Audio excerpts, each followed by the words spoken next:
khidmat kepada kiai dan ulama, serta membela dan mempertahankan agama dan negara kesatuan Republik Indonesia. Di balik itu, siapa yang tak kenal dengan sosok Panglima tertinggi Banser, yakni Maulana Al-Habib Muhammad Lutfi bin Ali bin Yahya. Beliau adalah keturunan Rasulullah Shallallahu Alaihi Wasallam yang diyakini umat sebagai ulama besar yang memiliki kealiman dan keilmuan yang sangat tinggi, serta memiliki karomah yang istimewa.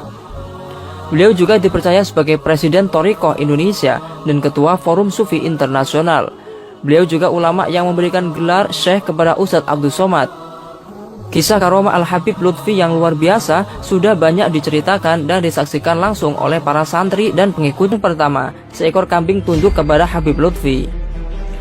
Pada saat mengadakan Maulid Nabi pertama di Gang 7, Habib Lutfi mau menyembelih seekor kambing. Kambing itu pun diikat pada sebuah pohon jaran. Saat mau disembelih, tiba-tiba kambing itu kabur. Habib Lutfi bin Yahya pun hanya tertawa sambil berkata, "Kambing untuk menghormati Kanjeng Nabi kok malah kabur." Tidak lama setelah Habib Lutfi berkata seperti itu, kambing itu mendekati Habib Lutfi dan menjatuhkan diri di hadapan Habib Lutfi. Kambing itu pun lalu disembelih sendiri oleh Habib Lutfi bin Yahya tanpa memerlukan bantuan orang lain. Dukun uji kesaktian. Pernah suatu ketika 10 orang dukun yang ingin menguji kesaktian Habib Lutfi. Dukun yang terlihat angkuh dengan ilmu yang mereka punya ingin melihat seberapa besar karomah Habib Lutfi. 10 dukun itu mulai komat kamit membacakan mantra pada keris yang diyakini mereka punya kekuatan dahsyat. Lalu diletakkan keris itu di hadapan Habib Lutfi. Lalu dukun itu berkata, "Ambil jika Habib mampu." Habib Lutfi menghadapi mereka cuman menggunakan senyum dan menyapu keris itu tanpa membuang-buang tenaga. Ke-10 dukun itu kaget terkejut, kok bisa kerisnya disapu? Setelah itu Habib Lutfi bin Yahya mencabut bulu rambut yang ada di kepalanya dan meletakkannya persis di depan 10 dukun itu.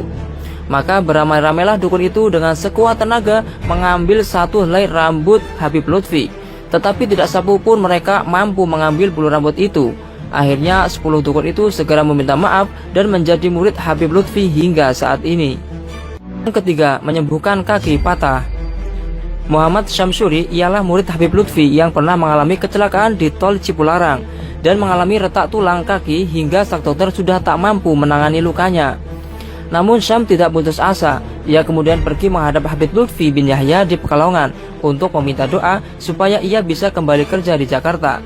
Lalu Habib Lutfi berkata bahwa kaki ia tidak mungkin sembuh seumur hidup dan harus memakai kursi roda. Syam beserta keluarganya menangis sedih akan berita itu. Setelah itu Habib Lutfi pun pergi dan membiarkan Syam di rumahnya selama 3 minggu. Syam hanya bisa sedih meratapi nasibnya. Tapi Allah berkehendak lain.